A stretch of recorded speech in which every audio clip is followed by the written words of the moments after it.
নাটকটা সাজিয়েছে সেই রকম, পুরো ম্যাজিককেও হার বানিয়েছে। ডিসি মাসুদের অপসারণের জন্য আন্দোলন হচ্ছে, কারণ তিনি গতকাল যা করেছেন সেটা সকল আইনে অন্যায় এবং অপরাধ। এদিকে আমরা কি দেখলাম, মিডিয়ার মাধ্যমে জানলাম ডিসি মাসুদ কাকে উদ্ধার করে হিরো বনে গেলেন। কিভাবে? এক পিতা কাকতালীয় ভাবে প্রধানমন্ত্রীর কাছে আকুতি জানায় তার ছেলে অপহরণ হয়েছে। ওই পিতা অবশ্য আমলা, ঠিক আমলা না, মানে বুঝতেই তো পারছেন, সচিবালয়ে কাজ করেন। এরপর প্রধানমন্ত্রী কাউকে ফোন না করে ফোন দিয়েছেন ডিসি মাসুদকে। মন্ত্রী ফোন করলেন না, আইজিপি মন্ত্রীকে ফোন করলেন না, আইজিপি কে ফোন করলেন না, কাউকে না, করলেন কাকে? ডিসি মাসুদকে। এদিকে মাসুদ সাহেব হুকুম পেয়ে 1 ঘন্টার মধ্যে সেই ছেলেকে সুপারম্যানের মতো উদ্ধার করে নিয়ে আসলেন, কিন্তু উদ্ধার করেননি অপহরণকারীদের। এটা যে একটা সাজানো নাটক, এইসব আমরা বুঝি। আমি শতভাগ নিশ্চিত প্রধানমন্ত্রী তারেক রহমান এর কিছুই জানেন না। দেশে গেছেন 17 বছর পর, মাত্র 2 মাস হয়েছে। আমি 22 বছর বিদেশে থাকছি, তবে মাঝে মাঝে দেশে যাই। জনাব তারেক রহমান এক নাগারে 17 বছর বিদেশে ছিলেন, তিনি বুঝেই উঠতে পারেন নাই এই পুলিশ আমলারা কি জিনিস। আপনার আসলে কয়েকজন শিক্ষিত, কয়েকজন ব্যক্তিগত উপদেষ্টা দরকার। কাউকে না পেলে আমাকে ডাকবেন, কথা দিচ্ছি যাবো, কষ্ট হলেও দেশে যাব। এদের কাছ থেকে 100 হাত দূরে থাকবেন। আর কালকে টিকটকার ডিসি মাসুদকে অপসারণ করবেন। আজকে নাটক সাজানোর জন্য তাকে নিয়ে সিনেমা পাড়ায় নিয়োগ দেওয়া যেতে পারে। লক্ষ্য করেছেন আজকে, মানে গতকালকে আর কি, গতকালকে আমরা একদিন দেখলাম যে একটা স্কুল ছাত্রকে অপহরণ করা হয়েছিল, জিম্মি করা হয়েছিল, এবং তড়িৎ বেগে তাকে উদ্ধার করা সম্ভব হয়েছে।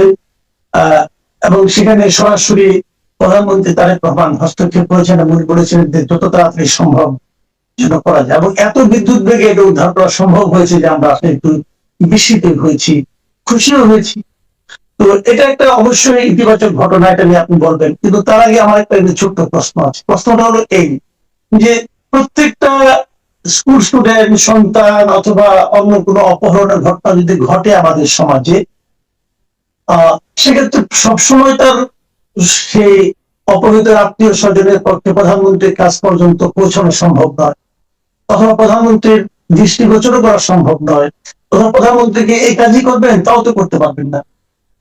আমার কথা হচ্ছে যে এই ধরনের কাজের জন্য খোদ প্রধানমন্ত্রীকেই যে হস্তক্ষেপ করতে হবে, এই কালচার থেকে আমাদের পক্ষে বেরিয়ে আসা সম্ভব কিনা। কারণ প্রমাণ তো হয়েছে যে পুলিশ চাইলে পারে।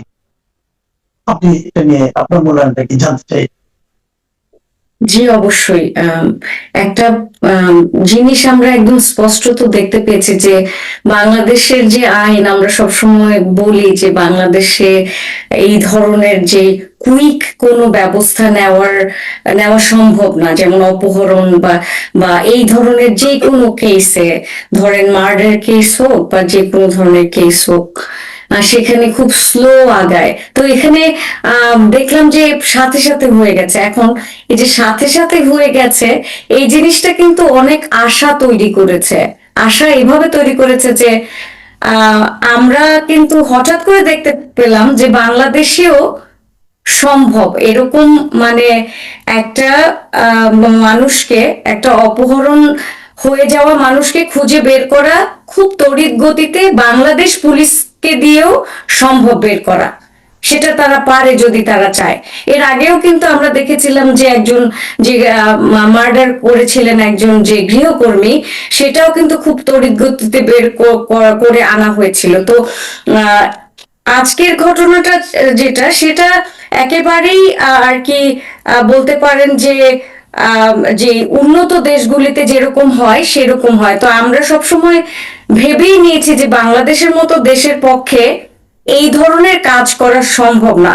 দ্রুত কোনো আইনি ব্যবস্থা নেওয়া, দ্রুত বিচার হওয়া, বা দ্রুত কোনো মানে হারিয়ে যাওয়া ব্যক্তিকে বা অপহরণ করে নিয়ে গেছে এমন কোনো ব্যক্তিকে খুঁজে বের করে, এগুলো একেবারে ইম্পসিবল। বাংলাদেশে এগুলি সম্ভব না।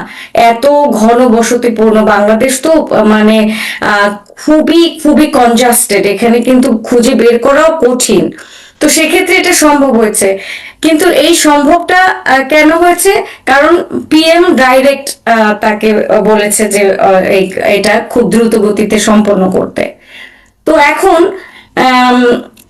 কোইন্সিডেন্টালি ওখানে কিন্তু লোকটা মানে সচিবালয় যে প্রাইম মিনিস্টারকে পেয়েছে, কিন্তু আপনি যে কথাটা বলেছেন যে সবসময় সে সচিবালয় বা যে কোনো জায়গায় সে প্রধানমন্ত্রীকে পাবে না, কিন্তু তারপরেও কি পসিবল কিনা এই ঘটনার মাধ্যমে কিন্তু আমরা বুঝতে পারছি যে পসিবল।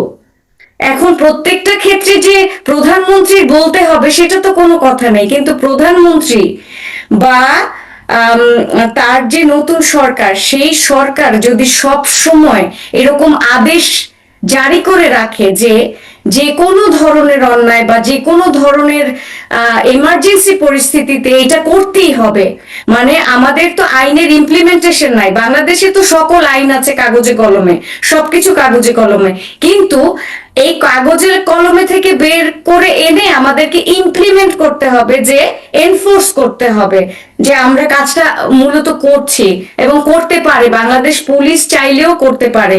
তো এই জিনিসটা সরকারেরই করতে হবে। বিগত দিনে যেটা একেবারেই সম্ভব হয়নি, স্লো হয়েছে বা একেবারে হয়নি, খুঁজে বের করতে পারেনি, লাপাত্তা, পুলিশ কেয়ারই করেনি, কিন্তু পুলিশকেও দায়বদ্ধ করতে হবে, মানে প্রশাসনকে, যে এইগুলি আপনাদের ডিউটি, এই জন্য তারা পয়সা পায়, জনগণের জানমাল রক্ষার্থে তারা পয়সা পাচ্ছে, তাদেরকে এই কাজটা করতেই হবে। এই আজকে প্রাইম মিনিস্টার বলেছে তার মানে প্রতিদিন যে তার বলতে হবে সেটা না, কিন্তু তারই কিন্তু এবং তারই যে সরকার গঠন হয়েছে, যার উপরে যাকে ম্যান্ডেট দিয়ে দিয়েছে, এত হিউজ পরিমাণে ভোট দিয়ে তাদেরকে জয়যুক্ত করেছে, এবং তাদেরকে এই ব্যবস্থাটা নিয়ে মানে তাদের উপরে একটা মানে যে চাপানো যে আপনাদের এটা করতেই হবে, সেরকম ভাবে যদি তারা নির্দেশনা দেয়, আমি শিওর এটা পসিবল।